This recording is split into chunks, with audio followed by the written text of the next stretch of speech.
Para eso usted necesitará una doble dosis de coraje. Coraje es la diferencia entre aquel que tiene la intención y aquel que ejecuta la acción. 4 faltas de un líder como Elí. Número 1, falta de discernimiento. Número 2, falta de acción. Ahora, acompáñame a 1 Samuel capítulo 3, versículo 2. Dice que los ojos de Elí comenzaban a oscurecerse, de modo que él ya no podía ver. Y eso me da lugar a la tercera falta en un liderazgo que con toda seguridad va a acabar en una catástrofe: la falta de visión. Y usted me dirá: pastor, pero es que era viejito. Claro, Elí tenía 99, Moisés tenía 120 y nunca le faltó visión. Deuteronomio 34:7 dice que nunca le faltó el vigor a Moisés. Él tenía 120 años, 21 años más que Elí, pero su visión era intacta, porque la Biblia no nos está hablando aquí de la visión 2020, nos está hablando de la visión del corazón, la visión que hace que usted se levante y haga lo que tenga que hacer.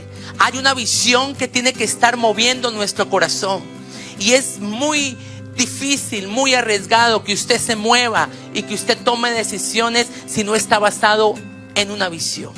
En esta noche yo voy a orar para que el Señor le dé visión si no lo ha hecho, para que usted vuelva a recuperar la visión si en un momento dado usted la ha perdido. Note lo que dice Génesis capítulo 13, cuando Abraham se separa de Lot.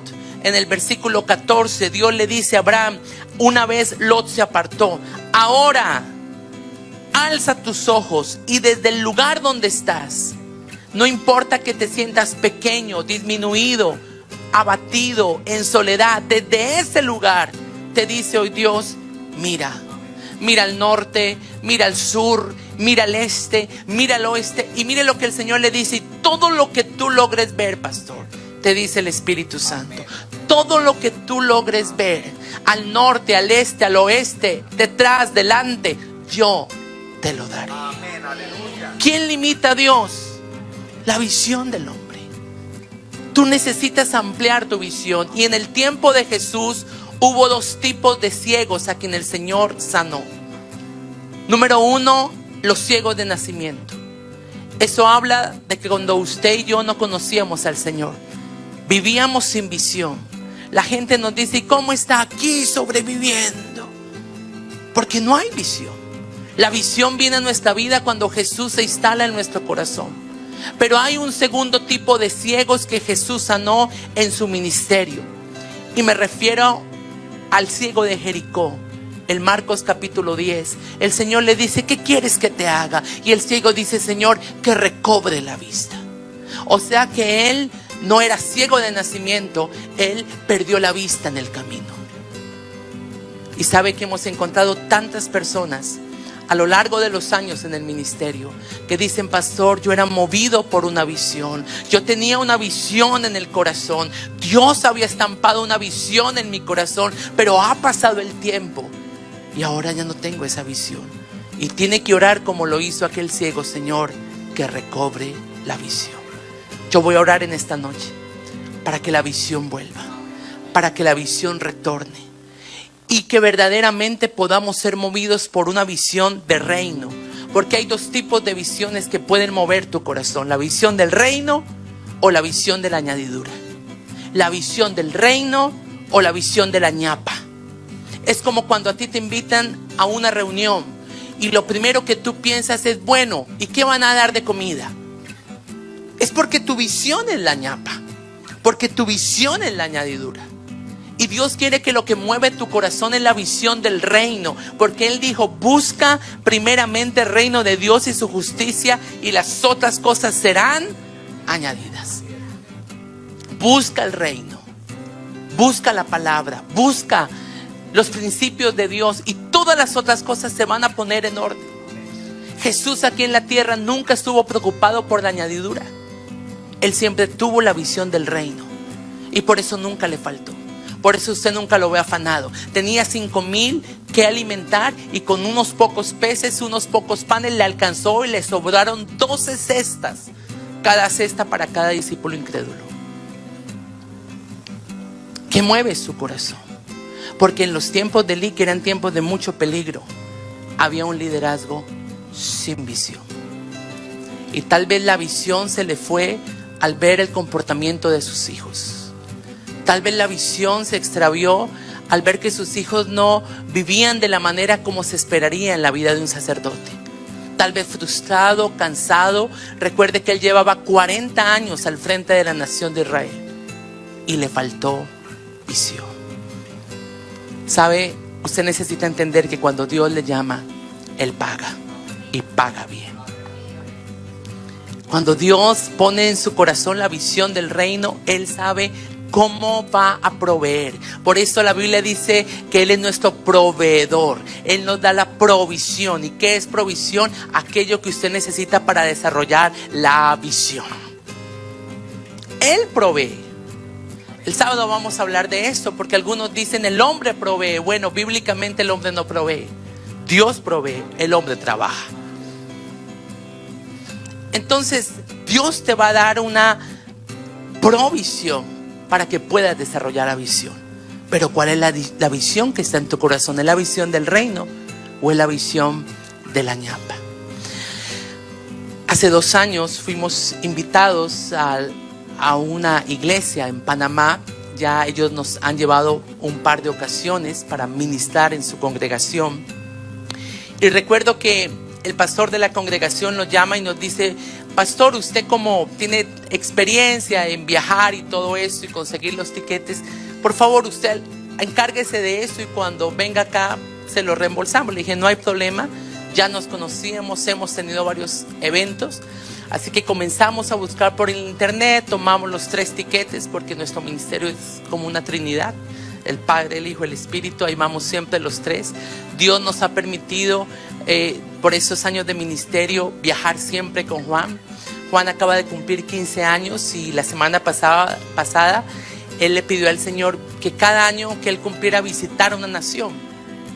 La semana pasada estábamos colocando por primera vez nuestros pies en México, la nación número 15 que Dios nos permite estar allí para impartir. Así que Dios cumple los deseos del corazón y estábamos organizando todo el viaje para Panamá cuando una semana después, cuando ya los tiquetes estaban comprados, me llama este pastor muy preocupado y me dice: mire pastor, pasó algo tremendo, porque él es a su vez rector de un colegio y dice: hubo una epidemia y han prohibido, el Ministerio de Educación ha prohibido que haya lugares de concurrencia.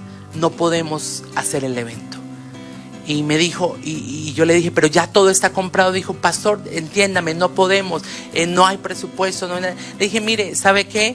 El Señor es quien lo lleva y si Dios nos invita, Él paga. No se preocupe, pastor, vamos a orar para que la epidemia pase y para que podamos hacer el evento. Colgamos. Tal vez humanamente uno dice: bueno, ¿y ahora qué hacemos con lo de los tiquetes? Pero oramos, Dios nos dio paz y decidimos irnos. Dios nos armó una agenda maravillosa. Y cuando nosotros llegamos al counter donde están recibiendo los pasaportes, mi esposa estaba allí con los pasaportes pasándoselo a la niña, yo me hice por este lado y empecé a escuchar a la otra compañera. Y la otra compañera le decía al pasajero que iba para el mismo vuelo, le decía: mira, tenemos sobrecupo, hay sobreventa, necesitamos pasajeros que no tengan que volar hoy, que puedan volar mañana o pasado. Les damos hotel, les damos $200 por persona y los mandamos mañana en primera clase. Mi hijo, el otro espía, estaba al otro lado del counter y estaba escuchando lo mismo, pero él escuchó que fuera de eso le estaban dando a la persona comida, un bono extra, le estaban dando transporte, luego reunión de espías y luego reclamemos la promesa. Entonces vinimos y le dije: señorita, ¿usted necesita pasajeros que les den lo mismo volar hoy que mañana? Me dijo: sí, y les estamos dando $200 y entonces mi hijo dice: y fuera de eso nos están dando un bono, y ella quedó impactada y dijo: sí, todo lo que ustedes dicen así es. Pudimos volar después, el evento se hizo y Dios pagó nuestros tiquetes. Porque cuando usted se mueve por la visión del reino, Dios abre los cielos sobre su vida. Pero muchos no dan el paso de fe. Y cuando usted da un paso de fe, Dios da dos de poder. Pero usted debe tomar la iniciativa. Así que estos fueron algunos de los errores, de las faltas del ministerio de Elí. Número 1, falta de discernimiento. Número 2, falta de acción. Número 3, falta de visión. Y número 4, y tal vez la más acentuada y la más peligrosa para este tiempo, falta de autoridad. Líderes faltos de autoridad. Líderes que no corrigen el andar del pueblo. Líderes que no corrigen a sus hijos. Como dice la Biblia en relación a Elí, él prefería honrar a sus hijos por encima de Dios. Peligrosísimo. Hay papás que tienen temor de reprender. Líderes que tienen temor de disciplinar. Ahora porque amenazan que te llamo al 911. La mayor amenaza es la que Dios te va a colocar cuando digas qué hiciste con los hijos que yo te di. Porque hubo unas características en los hijos de Elí. Me refiero a Ofni y a Finees, que hablaron acerca de la falta de autoridad obvia de su padre. Y una de esas características es que a ellos los educó la cultura. Terrible esto. Recuerde que Elí fue juez. Y en el tiempo de los jueces la Biblia dice que cada uno hacía lo que se le daba la voluntad. Cada uno hacía lo que bien le parecía. Era una anarquía total. No había temor de Dios. Y Elí era un sacerdote que no disciplinaba, que dejaba pasar las faltas, que tenía temor, porque muchos somos generación de temor. De pequeños teníamos un temor hacia nuestros papás, porque el papá lo miraba a uno y le decía, Aurelio, y usted quedaba petrificado. Ahora el temor es de los padres a los hijos. No le dicen, cuidado, le dice al niño. El niño llama al 911, el niño se va de la casa, el niño, cuidado, porque el mayor temor que usted debe tener es el temor de Dios. Elí no refrenó a sus hijos. Y déjeme decirle algo, usted tiene que refrenar a sus hijos, porque si no, como ellos lo tratan a usted, ellos terminarán tratando a Dios. Esos padres que dejan que sus hijos traten peor que una empleada de servicio a sus mamás. Mamá, láveme, mamá, tráigame, mamá, esa comida no me gusta, cámbiemela. Porque en mi tiempo la comida era para todos. Hoy es como un restaurante. Y el niño que quiere, y el otro niño que dice, y el otro niño que dice, y no hay honra. Y ellos piensan que pueden tratar de la misma manera a Dios. Hay carencia de autoridad. Estos jóvenes, Ofni y Finees, quisieron gobernar antes de tiempo. Ellos querían gobernar sin primero haber sido gobernados. Usted jamás podrá tener un lugar de autoridad si primero no aprende a honrar a su autoridad. Usted jamás va a poder gobernar, y ese es el cuadro que usted ve en muchas familias. Ahora quien decide qué comen, a qué horas comen, a dónde van, quién paga, es el niño. Ahora él maneja las tarjetas de crédito, ya no es el papá. Es el niño el que paga, el que decide qué compra, qué no compra. Y mucho cuidado, porque podemos estar replicando las mismas faltas que fueron en el liderazgo de Elí. Estos hijos eran caprichosos. Dice que le habían dado a un sacerdote. Ellos ya eran grandes y se valían por sí mismos, pero tenían asignado a un sacerdote que les trajera la carne. Y entonces a ellos les gustaba la carne con gordito. Y entonces le decían, dame de esa. Y el sacerdote le decía, no, de esa no te puedo dar, porque eso es el sacrificio hacia Dios. Y ellos decían, no me importa, yo quiero. Y finalmente tenían que complacerlos y llevarle la parte que le correspondía a Dios. Por eso Dios vino a Samuel y le dijo, dile a Elí que yo he decidido traer juicio sobre su casa por lo que él ya sabe. O sea, no era algo nuevo, era algo que yo a Dios le había hablado en el secreto, porque él prefirió honrar a sus hijos por encima de Dios. Estos hijos terminaron siendo impíos, profanos e inmorales, hasta el punto tal que dice la Biblia que se acostaban con mujeres en las puertas del tabernáculo, en la iglesia donde servían, en la casa donde se adoraba a Dios, en el culto del servicio. No iban allí para adorar, iban allí para mirar a las mujeres. Y aquella que les gustaba la tomaban y se iban allá atrás y se acostaban con ellos. Un líder inmoral. Somos responsables de la generación que estamos preparando hacia el futuro. Ahora usted entiende por qué era tan crítico el tiempo de Elí. La palabra escaseaba, el espíritu no daba visiones, pero la antorcha estaba a punto de extinguirse, porque Elí tenía una antorcha apagada para pasarle a sus hijos. Por eso el Señor nos dice en Apocalipsis capítulo 2 versículo 5: recuerda por tanto de dónde has caído y arrepiéntete, porque si no, vendré a ti y quitaré tu candelabro de su lugar. 4 faltas que te aseguran un fracaso seguro como líder, como padre, como empresario, como siervo de Dios. Hace un tiempo le dije esto a mi congregación y sé que con total unidad su pastor está de acuerdo conmigo. Le dije: mire, si por alguna razón usted tiene que irse de la congregación, yo lo bendigo, pero a donde usted vaya, busque un lugar a donde a usted le disciplinen. Porque hay iglesias llenas de gente que no se les estorba en su pecado. Ya los púlpitos se han profanado y se han prostituido. Ya no se predica de consagración, de arrepentimiento y de santidad. Los mensajes han cambiado. Y la gente se está reuniendo porque se les está vendiendo un evangelio social. Un evangelio que les complace la lujuria de la carne.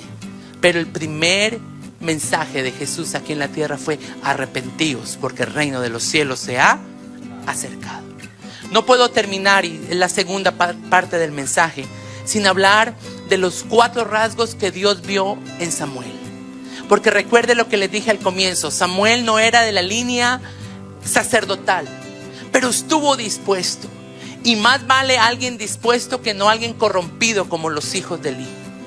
El destino de la nación estaba a punto de colapsar espiritualmente hablando, pero Dios levantó a Samuel. Qué misericordia tan tremenda que cuando el mundo está yendo en contravía de tantas cosas, Dios escoge una iglesia, Dios escoge un lugar, Dios escoge un hombre y una mujer, Dios escoge a un joven que está dispuesto, falto de experiencia, pero que se dejó formar. Usted sabe que los 12 discípulos no eran hombres perfectos, pero eran hombres dispuestos. Se dejaron moldear, se dejaron trabajar por Jesús, y con esos 12 le alcanzó el mundo. Entonces déjeme, le hablo de 4 aspectos que Dios vio en Samuel. ¿Por qué Samuel fue escogido? Y espero que esto haga un impacto en su corazón, para que usted diga: yo quiero ser el Samuel de los últimos tiempos. Yo quiero levantarme como se levantó Samuel, para que esta generación vuelva su rostro a Dios.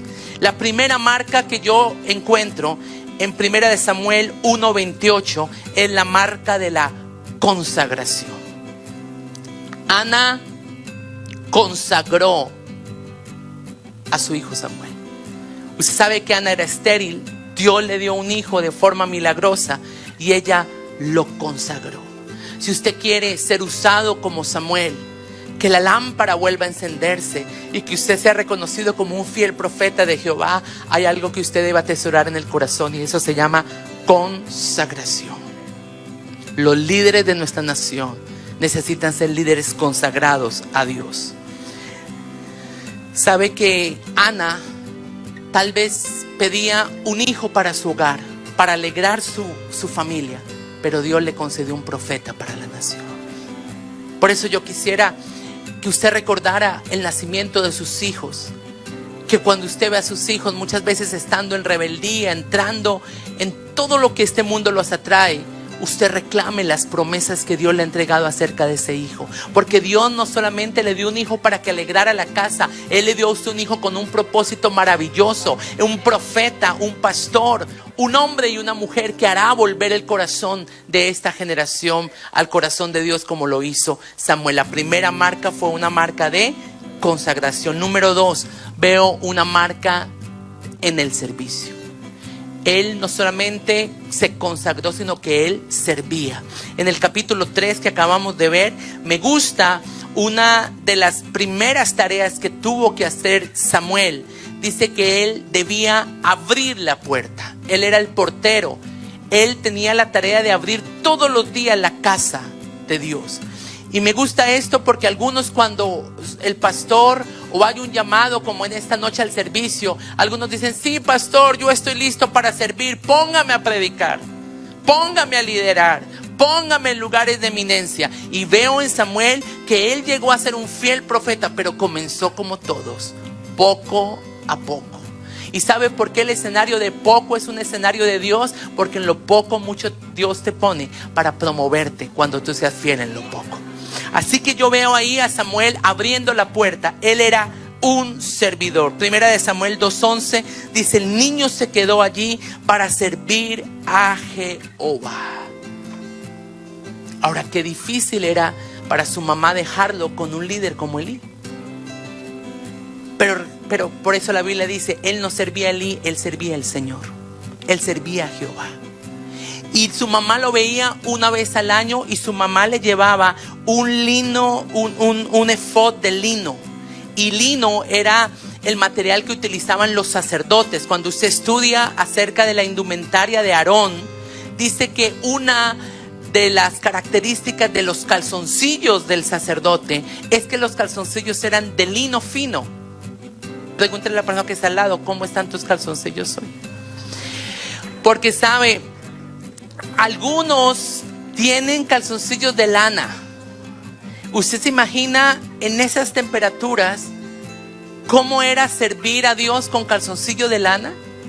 Usted les salían llagas, había un sudor excesivo.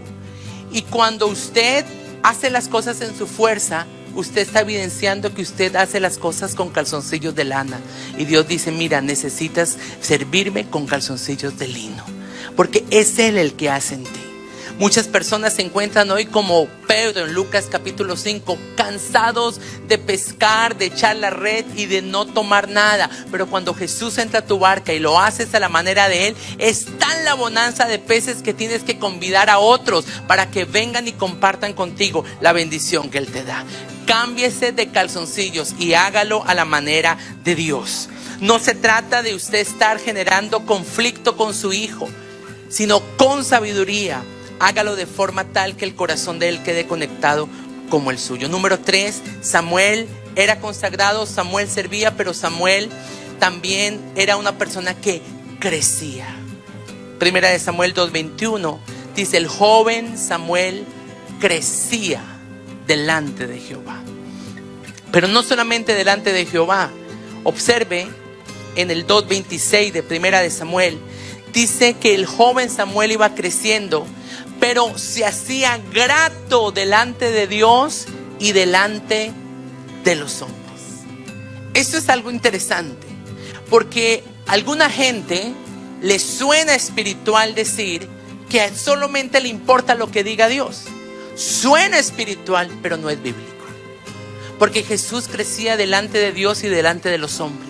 La gente reconocía el favor de Dios. La gente se acercaba a Samuel y le decía: oye, qué tremendo como Dios te está usando. Qué hermoso ver tu consagración. Qué hermoso ver cada cosa que haces, la haces como para el Señor. La gente lo veía, la gente lo notaba. Lo que no pasaba con los hijos de Elí, con Ofni o con Finés. Ellos no gozaban del reconocimiento de la gente. Él crecía. Y número 4, una marca muy importante, la marca de diferenciación. Dice que nunca se levantó un profeta como Samuel, porque él era diferente. ¿Sabe que es difícil ser diferente en medio de una generación perversa? No sé si usted se ha imaginado por un instante qué era para Samuel crecer delante de Dios, en el temor de Dios, cuando su generación era la generación de los hijos de Elí, Ofni y Finés. Imagínese el bullying, imagínese el matoneo, ellos persuadiéndolo, ellos muchas veces seduciéndolo. Ven, Samuel, para acá atrás, Acá están las mujeres lindas. Dice la Biblia que mientras los hijos de Elí dormían allí en la puerta con las mujeres, él dormía en la presencia de Jehová. Hay una diferencia. Y todo lo que tú hagas diferente en Dios, tarde o temprano va a ser recompensado afuera.